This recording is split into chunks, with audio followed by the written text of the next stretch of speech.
Bonjour tout le monde! Aujourd'hui, on termine le chapitre sur les statistiques. Donc, on parle comment tirer des informations de plusieurs graphiques. Donc, quand on donne plusieurs graphiques ou plusieurs tableaux de distribution, comment on peut faire des liens entre ces tableaux-là, ces graphiques-là. Donc, c'est ce dont on parle aujourd'hui. Pour faire ça, je t'ai préparé une question parce que ce sont des questions qui sont assez longues, assez ardues à faire. Donc, je t'en ai préparé une. On fait un sondage sur les élèves de l'école. Voici les résultats obtenus. La première stratégie essentielle pour faire ce genre de problème-là, puis même pour faire des statistiques au complet, c'est de bien lire tous les titres, les sous-titres, tout ce qui est écrit dans ton graphique. C'est ce qu'on va faire. Donc, j'ai ici les sports pratiqués par les élèves de première secondaire. Donc, ça s'adresse, en fait, ça compile les données des élèves de secondaire 1 seulement. OK. Ensuite de ça, je continue mon raisonnement. On me parle d'élèves qui font du volleyball, 13 soccer, 21 je continue, je les énumère pas tous, mais j'ai tous les sports et la fréquence, le pourcentage, tu te souviens, c'était la fréquence en pourcent. Hein? Donc là, ce que je vais faire pour mon premier graphique, pour m'aider, je vais aller le transférer dans un tableau de distribution. Un tableau de distribution, tu te souviens, ça ressemble à ça ici. Là, c'est pas le bon, là. Donc, je prends ces informations-là et je les mets dans un tableau de distribution. Voici donc ce que ça donne. Donc, je t'ai repris le même diagramme avec mes fréquences en pourcentage. J'ai écrit la liste des sports pratiqués. Ici, tu vois, on les a écrits avec des petits points, mais on est capable de deviner à quel sport ça correspond. Et je mets toujours ma case totale. Ça, c'est important. Dans ta première colonne, il y a toujours la case totale.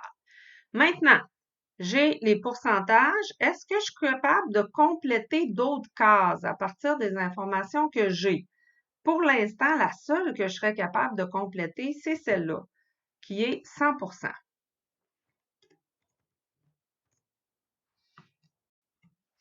Donc, à aucun endroit, on me parle du nombre d'élèves, de l'effectif pour des sports ou de l'effectif total pour les secondaires 1. Hein? Tu n'oublies pas que ce graphique-là, ce tableau de distribution-là qu'on vient de faire, ça correspond pour les élèves de secondaire 1 seulement.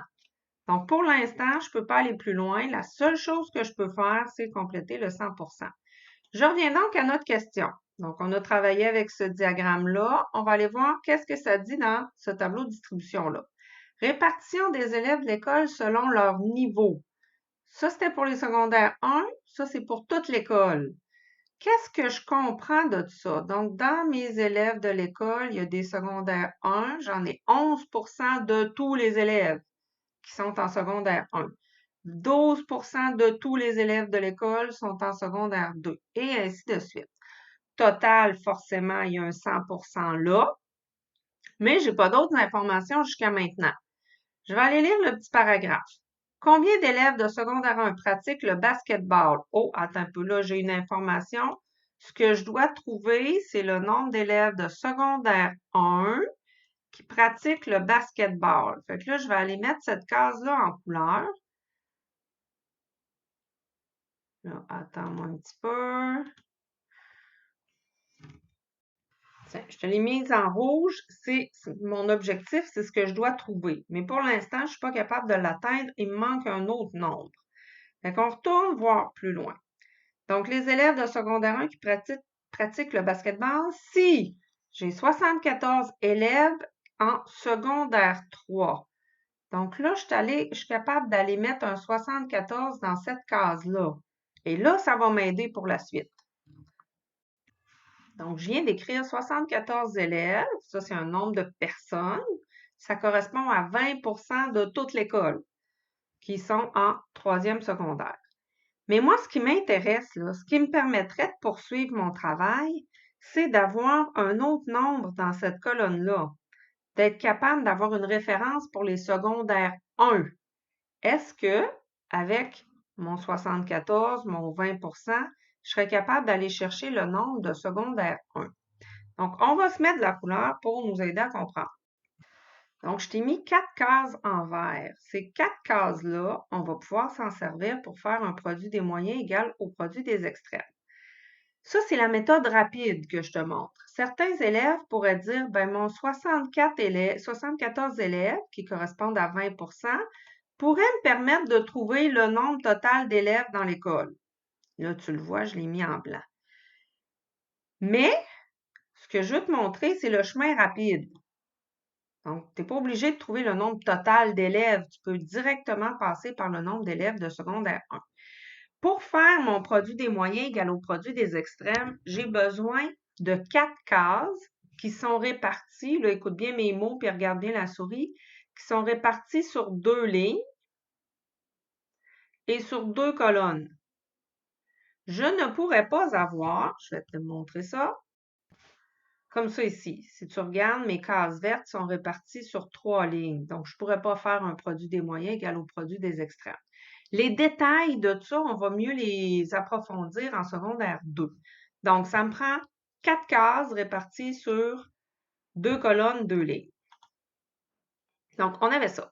Fait que je te réécris à côté comment placer tes chiffres, puis on va faire le produit des moyens égal au produit des extrêmes. Donc, je t'ai fait la démarche pour le produit des moyens égal au produit des extrêmes. Je reviens rapidement là-dessus parce que c'est censé être déjà vu, déjà su. Donc, je cherche le nombre d'élèves dans cette case-là. J'ai écrit mon point d'interrogation sur 74 égale à 11 sur 20. Tiens, je vais aller te l'écrire.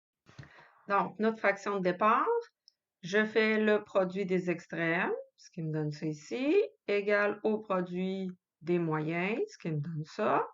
La seule chose que je suis capable de calculer, c'est le 74 fois 11, qui donne 814. Et pour trouver la valeur de point d'interrogation, qui va ici, le nombre d'élèves de première secondaire, je dois faire mon 814 divisé par 20. Ce qui me donne 40,07. C'est ce que je t'expliquais tout à l'heure. Ce genre de problème-là est extrêmement difficile à faire parce qu'on arrive souvent avec des nombres à virgule. Dans ce contexte-là, ça serait embêtant de dire qu'il y a 40,7 élèves en secondaire 1. Donc, nous, on va travailler en arrondissant. Donc, quand tu as des problèmes comme ça, qui n'arrivent pas, que la réponse n'a pas de sens dans ce contexte-là, c'est à toi de ton gros bon sens. Donc, on va arrondir ça à 41 élèves. Bon, je vais aller te mettre ça en noir comme ça. Bon, donc, on vient de trouver qu'il y a 41 élèves en secondaire 1. Je te ramène à notre tableau complet. 41 élèves en secondaire 1. Qu'est-ce que ça veut dire ici? Là, je viens de trouver qu'en secondaire 1, il y a 41 élèves. Et ce nombre-là, je peux le ramener dans ce graphique-là. J'ai 41 élèves en secondaire 1. Si j'ai 41 élèves en secondaire 1, est-ce que je suis capable de trouver combien il y en a qui font du basketball? Il y en a 7% de mes 41. Donc, le calcul qui va me rester à faire, c'est 7% de 41. Ça, c'est ta première option. Donc, tu l'as déjà vu, le calcul, tu sais comment le faire. Je vais t'écrire ça ici en dessous. 7% de 41 élèves.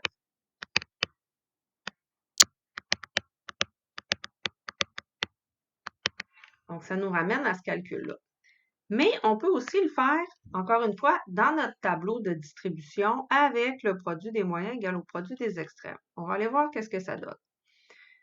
Là, on vient de trouver qu'au total, on a 41 élèves en première secondaire. Donc, si j'utilise cette case-là, tiens, on va les mettre en bleu cette fois-ci, j'utilise mon 100%, j'utilise mon 7. Pourquoi je prends 7? Parce que je veux avoir le basketball. Je ne vais pas prendre le 10, c'est la notation. Donc, je prends le 7 pour basketball et je vais essayer d'aller trouver la case en rouge qui était mon objectif. Donc, encore une fois, on fait le produit des moyens égal au produit des extrêmes. Tu peux mettre la vidéo à pause, tu fais la belle démarche comme je t'ai montré tout à l'heure et tu me trouves combien il y a d'élèves de première secondaire qui pratiquent le basketball. Donc, on se reparle dans 2 minutes. Donc, tu es censé avoir obtenu 2,87. Encore une fois, est-ce que ça a du sens dans ce contexte-là? On ne peut pas avoir 2,87 élèves qui pratiquent le basketball. Donc, on va aller arrondir ça à 3 élèves. Pourquoi on n'arrive jamais pile? Ben, quand on a fait les calculs, quand on a écrit ce graphique-là, probablement que nos pourcentages ont été arrondis. Ce qui nous amène, nous, quand on fait le problème à reculons, à avoir un nombre de personnes qui n'est pas un nombre naturel. Donc, c'est de là que vient cette erreur-là. Puis c'est pour ça que nous, on va compenser en arrondissant nos réponses. Donc, pour avoir un nombre d'élèves qui est un nombre naturel, qui n'a pas de virgule. Donc, qu'est-ce qu'on comprend de ça? Il y a 3 élèves de première secondaire qui pratiquent le basketball. Donc, dans ce genre de problème-là, est-ce que tu aurais besoin de trouver tous les nombres pour les autres cases? Non. Si on ne te le demande pas, tu n'as pas besoin, tu fais que trouver les nombres nécessaires. Donc, je te fais un petit résumé rapide de ce qu'on a fait.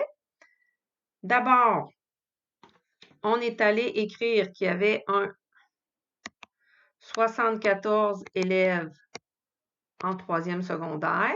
Ça nous a permis de trouver qu'il y avait 41 élèves au total en première secondaire. Donc, j'avais mon total de 41 élèves. Et ceux qui pratiquent le basket, on a dit qu'il y en avait seulement 7 Donc, 7 de 41. Tu peux te pratiquer à le calculer de cette façon-là aussi. Et tu vas arriver au même résultat arrondi. Donc, on passe de un graphique à l'autre, un tableau à un graphique, d'une table de valeur à l'autre. Donc, l'important, c'est que tu prennes le temps de bien lire chacun des mots de ton graphique. Les stratégies rapidement qu'on a utilisées, bien lire tous les mots, c'est ce que je viens de te parler, c'est important. Compiler tes informations pour chacun des graphiques dans un tableau de distribution.